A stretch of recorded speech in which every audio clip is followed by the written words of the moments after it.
എടാ നീ ഇങ്ങനെ ഇരുന്നാ മതിയോ? അഡ്മിഷന്റെ കാര്യങ്ങളൊക്കെ നോക്കുന്നുണ്ടോ? Don't worry dad, I know what to do. നോക്കിയാൽ നിനക്ക് കൊള്ളാം.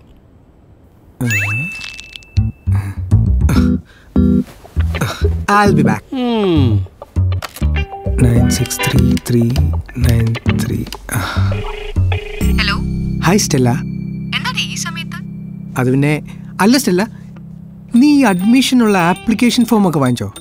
ഇല്ലല്ലോ. എന്തേ? എന്നാ പിന്നെ നാളെ നമുക്ക് രണ്ടുപേർ കൂടി ഒരുമിച്ച് പോയാലോ? എങ്ങോട്ട്? അല്ലാതെ ഇപ്പൊ ഒരുപാട് കോളേജുകളുണ്ടല്ലോ, നമുക്ക് എല്ലായിടത്തും പോയി അപ്ലൈ ചെയ്ത് മെല്ലെ വരാന്നേ. അത് വേണോ? ഇവിടെ അടുത്ത് എവിടെയെങ്കിലും നോക്കിയാ പോരെ? ഷേ, ഇവിടെ ഉള്ളതൊക്കെ തല്ലിപ്പൊളി കോളേജാ. അപ്പൊ ഞാൻ നാളെ ബൈക്കും കൊണ്ട് വരണോ അതോ കാറും കൊണ്ട് വരണോ? അതൊന്നും വേണ്ട, അച്ഛനറിഞ്ഞാ കൊല്ലും. അച്ഛനോട് പോകാൻ പറ. അല്ലേലും അച്ഛന്മാർക്കൊന്നും വേറെ ഒരു പണിയില്ല. അയ്യോ, അതൊന്നും ശരിയാവില്ല. എന്റെ അച്ഛൻ പറഞ്ഞിരിക്കുന്നത് ഇവിടെ അടുത്തെങ്ങാനും നോക്കാനാ.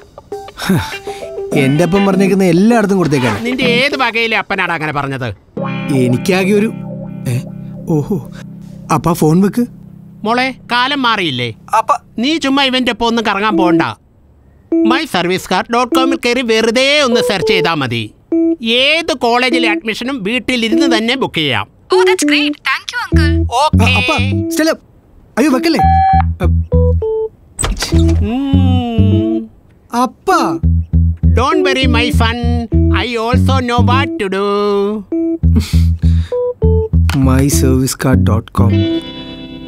എല്ലാ പരിപാടിയും ഇപ്പം അതിനകത്തുള്ള കാരണം നമ്മുടെ ഒരു പരിപാടി നടക്കുന്നില്ലല്ലോ ഈശ്വര.